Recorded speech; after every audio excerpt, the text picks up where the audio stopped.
ఉదయం చుంబన సేవనం, మధ్యాహ్నం కౌగిలి భోజనం, సాయంత్రం పుష్ప నివేదనం, రాత్రి వేళల మహనైవేద్యం.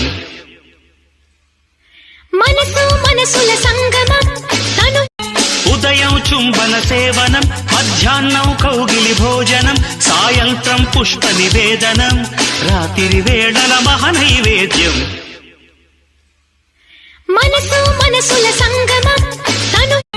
ఉదయం చుంబన సేవనం, మధ్యాహ్నం కౌగిలి భోజనం, సాయంత్రం పుష్ప నివేదనం, రాత్రి వేళల మహనైవేద్యం. మనసు మనసుల సంగమం తను. ఉదయం చుంబన సేవనం, మధ్యాహ్నం కౌగిలి భోజనం, సాయంత్రం పుష్ప నివేదనం, రాత్రి వేళల మహనైవేద్యం. మనసు మనసుల సంగమం